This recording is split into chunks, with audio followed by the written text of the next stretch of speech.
second graders, it's Mrs. Burke with a video math lesson. Today you're going to be working on dividing wholes into equal parts, and sometimes that's referred to as partitioning. So when you divide a whole into equal parts, you are actually representing a fraction.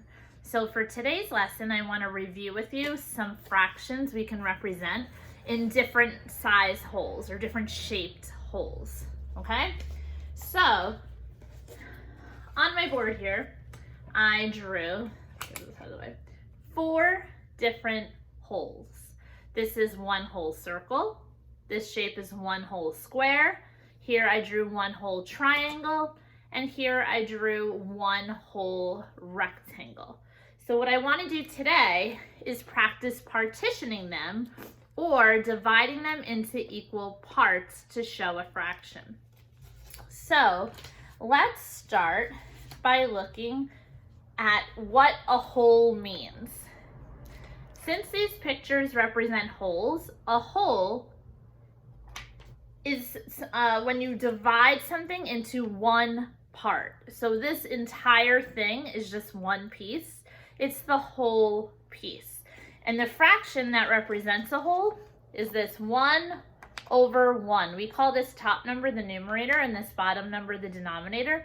So when we have a 1/1 or one part out of one whole, it represents a whole.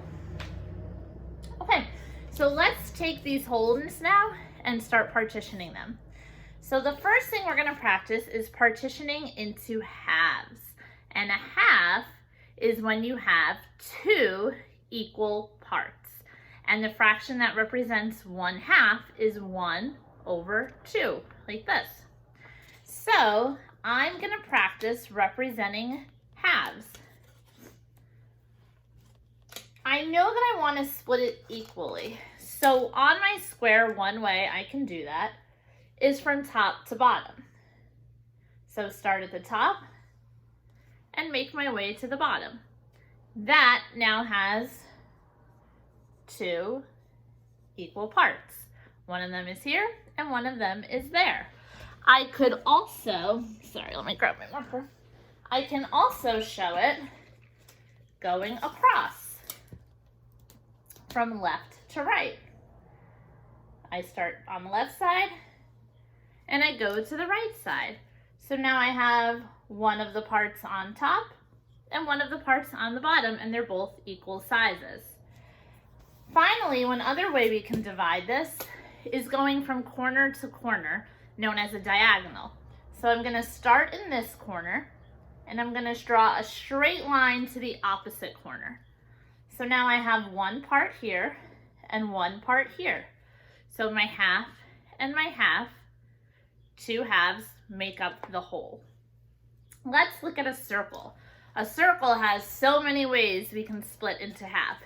Just like my square, I can start from top to bottom, and then I would have half and a half. I can also, just like my square, go left to right, and then I would have a half and a half. And I can also, just like my square, go on a diagonal, and I would have a half and a half. So the circle has many ways to show halves. Moving on to my rectangle, it's going to follow a similar pattern. I can go top to bottom, half and half. I can go left to right, 1/2 on the top, 1/2 on the bottom, or just like my square and my circle, I can make a diagonal cut. I just have to go slowly. If you have a ruler, even better. And I can split it on the diagonal from corner to corner. And then I have a half and a half. Now the triangle, you're going to notice as we do these, is always a little bit trickier, okay? Our triangle is going to be cut from our top to our bottom. And then I have my left half and my right half. Now, I can't cut it like my square and my rectangle and my circle from left to right, and I'm going to do it And I want you to see if you can decide why this does not represent halves. Tell somebody why that triangle is not cut in half. Good, it has two parts, 1, 2, but my parts are not equal sizes. This small triangle is not the same size as this. This becomes a trapezoid. So these are not equal parts, so I can't cut my, my triangle like that. I can go on a diagonal like this, from the corner to the base right there. If I did it a little straighter, you'd see better, but like that. And here it kind of looks like it's not equal, but if you turn it, you can see that it is. It's right down the middle. So this triangle can be cut in half. Usually we do it from top to bottom, okay? So these are all different representations of the fraction 1/2. Let's take a look at thirds. How many equal parts do you think will split for thirds? Well, thirds represent 3 equal parts, and the fraction that shows that is 1/3. So let's practice these 3 equal parts.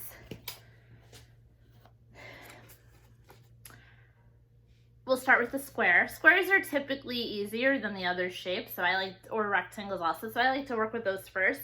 So with my square, I'm not going to cut it in half. Instead, I need 3 equal parts, so it would look like this. A little bit less than half. And there. So here I have 1 of my 3 pieces, 2 of my 3 pieces, and then 3 of my 3 pieces. So those are thirds. And just like with halves, I can also go left to right. 1/3, 2/3, 3/3. And you're gonna notice I have 3 pieces, but I only had to draw 2 lines. Okay, so don't draw 3 lines to show thirds. That will actually create fourths. But these represent thirds. Now, can I do the diagonal? No. That's only going to give us halves, or in the future I'll show you fourths. So we're going to leave it like that. Let me now jump down here to my rectangle. Just like my square, I can go top to bottom. And now I have 3 equal pieces. 1/3, 1/3, 1/3. And I can also go left to right. These are going to make very long, skinny pieces like this. But they're all equal, and there's 3 of them, so they're thirds. 1/3, 1/3, and 1/3. Okay? Now, the triangle is tough, and even the circle is tough. A lot of times, I see students wanting to cut it into 3 pieces like this. Now this was great for my rectangle and my square, but what do you notice about my circle? This piece here has this curved part. This piece here has a curved part, but look at this piece here. No curves. If it's not matching my other 2, it can't be equal to it, right? So this does not show thirds because they're not equal parts. So it's actually kind of tricky to draw thirds. I like to think of like the beginning of a peace sign. So sometimes it's easy also to make a little dot in the center. I'm going to go from the top to the center. Then I'm going to branch out to there and then come back to the center to there. If you think of a clock, it's almost like 12 o'clock, 4 o'clock, 7-ish, 8 o'clock. Well, it'll be 8 o'clock. Okay, so this would be how I can cut a circle into thirds. It's a little tough to cut. So usually when they ask me for thirds, I try it on a square or rectangle, but I can do it on a circle. And now triangle is really tricky, but you can do it. Okay, here we go. For my triangle, I'm gonna do the same strategy with putting a dot right in the middle. I'm gonna come from the top to the dot, from this corner to the dot, and then from this corner to the dot. And now I have my 3 equal parts. So this is a third, this is a third, and this is a third. So this is how I can show thirds with all these different shaped holes, okay? Now, finally, let's move on to fourths. Fourths are 4 equal parts. Wholes divided into 4 equal parts, and we represent that as 1/4. So this is going to be similar to halves, except we're going to make one additional cut. So first I'll cut it in half from top to bottom, and then I'll cut it in half from left to right. Once I do that, you can see I have 1 piece, 2 pieces, 3 pieces, 4 pieces. So these are all fourths.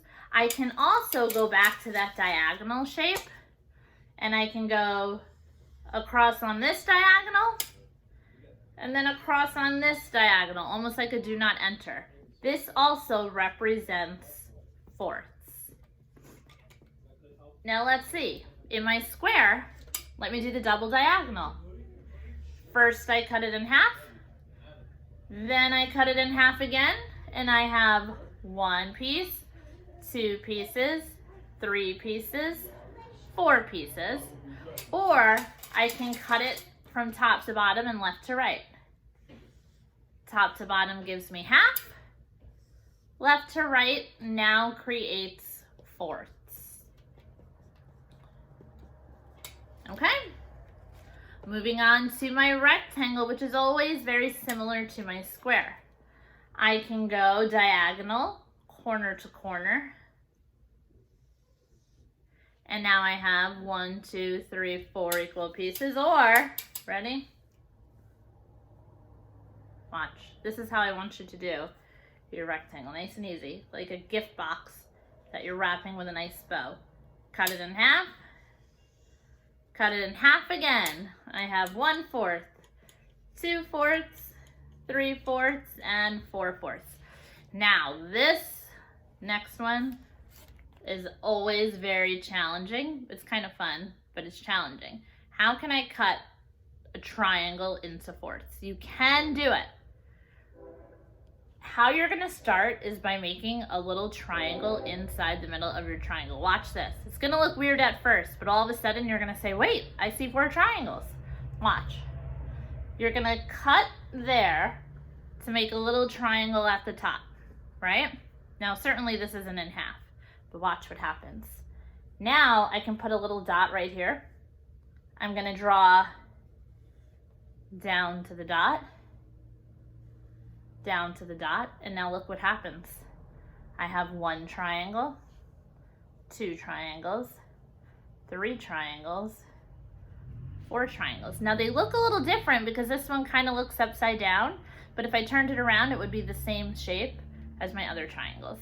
Okay, so I can create fourths in a triangle. It just takes a little bit of time to do it. All right, so that's how I can take all different shaped holes and cut them equally to show halves, thirds, and fourths. All right, good luck with your math lesson today. It's gonna be just like this. Take your time, and if you have a ruler, even better, because that helps with our straight lines. And I'm looking forward to seeing a lot of you at the drive-by today. Have a great day, Stuart.